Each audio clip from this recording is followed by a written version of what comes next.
You want to freelance and you want to get started right now. You want this 101 guide to cover everything, and it will. We'll cover how to get your first client, figure out your rates, and what mistakes to avoid. If you haven't heard of me before, I'm Adrian from Australia. I do videos around design and development, and in today's video, we're going to be having a look at freelancing in general, and I'm going to pass on all the wisdom I've gained over the years. Unfortunately, there is no way that I can impart all the knowledge that you need to be able to do perfect freelancing, but there's a great bundle out there from my friend called Kyle, which he's put together under Study Web Development.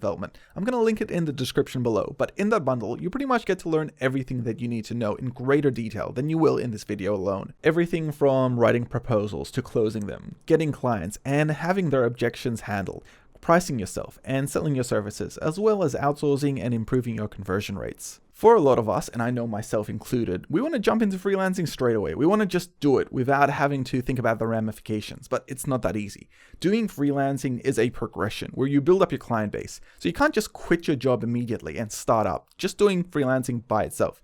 If you do have a job, you can maybe take it part-time, maybe take a day off, and slowly work your way into freelancing. That's the very first tip. Don't just jump on board.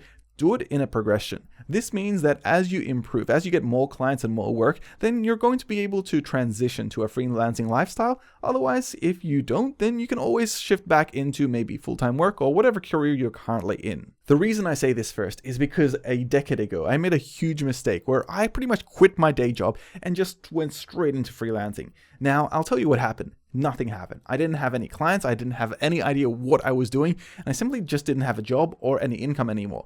This didn't work out. And for half a year, I was pretty much stranded without an idea or clue where I was going. I had to get a full-time job once again and reinvest my time into figuring out how this whole freelancing thing works. This takes us to the very first step that you need to do, and it is to build your own portfolio. Your portfolio is who you are and what you do, and what you've done as well. This is where you write out your skill set and give testimonials of clients that you've worked with. And if you haven't got any, maybe just some showcase of example projects that you've worked on. This is where you're going to get your funnel for clients. You need to make this as good as possible, and you need to consistently update this as you do more work to improve it and have it as a reflection of yourself. To start off with, there might not be much there, but as you progress and grow, you will build out this portfolio to be something amazing, and it will be the way that you'll get most of your work. My own portfolio didn't start off with much. I didn't have any examples of work, so I simply put in some of the tutorials I had done, as well as some of the course projects I had done. These weren't anything special, but for each one, I tried to do a unique take on it. Added in my own personality to the project. So instead of just doing a to-do list, I did maybe a Pokemon tracker or a COVID tracker, something that was more interesting than just the traditional tutorial. The thing about portfolios is that they never stay static. You want to keep updating them. This means that as you do more and more work, you want to showcase that work. This will help you get leads because clients will see that work and they'll want something similar to it. So in my own case, as I put up more and more work, I ended up finding that my work looked better than my portfolio itself. This is where year by year, I try to rebuild my portfolio from scratch. This was a new design with new code, trying to make it better and faster each time. This is the next aspect. Don't leave your portfolio to wither and die. You want to make sure that you keep it up to date and keep doing so as the years progress because it's so easy just to forget about it like a car and one day it'll just break down. Now, onto one of the hardest part of freelancing, which is getting your very first client. A lot of people get stuck at this step because they don't really consider just how much effort it takes. It's not one of those things that just happens. It's not one of those things that maybe you say, hey, I'm going to try to get a client. Didn't work out one time, I give up. No. Getting your first client is one of the things that you have to be persistent at. It's like going to the gym. You don't expect to go to the gym one time and suddenly have muscles. You actually have to go back there day after day, and you have to push yourself for hours and hours. And eventually you get results. Getting your first client in freelancing is exactly the same. There's lots of different methods and there's lots of effort involved. You have to combine both of these things to be able to do so. When you're just getting started and you need your first bit of work, you need some testimonials and you need to build up your portfolio, what you want to be able to do is go out and do any type of work that you can. This means that maybe going out to organizations like non-for-profits and others, and maybe even doing some free work just so that you can show off some of the skills that you have. As you build that reputation up, you can maybe even talk to some of your friends and family and see if there's any connections there that you can use to get some work. This is the beginner part. This is the hard part where you're trying to build yourself up.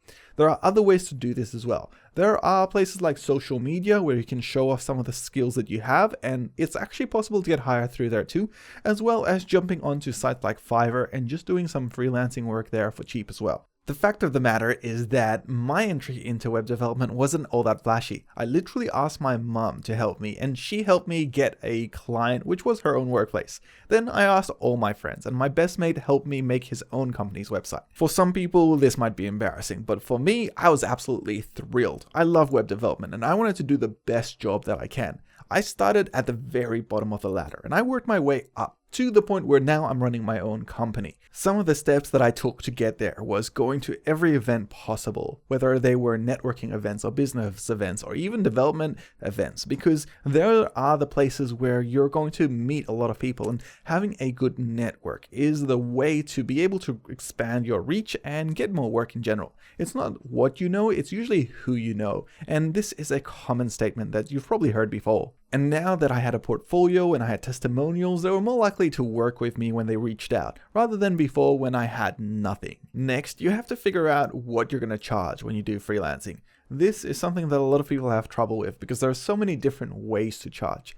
When you get started, I definitely recommend just trying to do hours per maybe a price, and to figure out that price, calculate exactly how much you want to earn at the end of the year and subtract how many hours it'll take you to get there. So for example, if you want to earn say $10,000 and you've got maybe 240 hours to work with, maybe take away 20% for admin fees and you have left over maybe 180 hours. And when you do that, to get 10,000, I think it's like $66 an hour. This gives you a rough estimate of how much you should be billing, and then you can change that as you grow. There are a few gotchas that you should be aware of when you're working in freelancing. Mainly, it's to do with working with clients. The first thing I want you guys to be aware of is that you should always have a contract in place. Before doing any negotiation of work and actually starting that work, you want to make sure that you've signed off on the terms and conditions that you're going to do. So there's no point to get started on a piece of work until that's in place. Sometimes I've gotten excited and I worked on a contract that wasn't even signed off on, and after a week or two I found out that they decided to cancel it and all that time was wasted. This is what I mean. And when you are doing in a contract, make sure that you get paid in advance. So this means maybe you want to do 50% upfront or 25% upfront, depending on what the type of project is. But essentially it's showing that the client has committed to putting down hard money to work with you. When you don't have this, you can never be sure that they'll pay you at the end of the day. Be sure that whenever you're doing any piece of work, not to overpromise. It's easy to think that you'll go above and beyond, but this is essentially working for free, and half the time a client might not even notice. The other aspect of this is that you might be so focused on creating some new functionality or features that the client didn't even ask for the client to completely disregard or even not see any of that.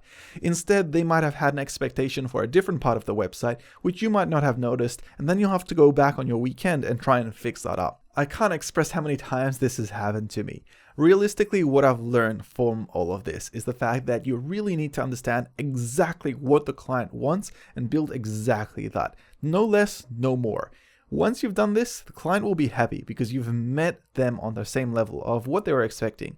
That way, if they have any confusion, you can go back to the drawing board and make sure that you apply yourself to deliver on that promise. Then anything extra, if you want, you can request them to see if they want to work continuously with you to add those additional features or go above and beyond for a price. Never give yourself away for free, because once you start doing that, you'll essentially degrade the value that you're applying, and essentially they'll expect you to start doing all this stuff for free in the future too. And that's not a good expectation to build.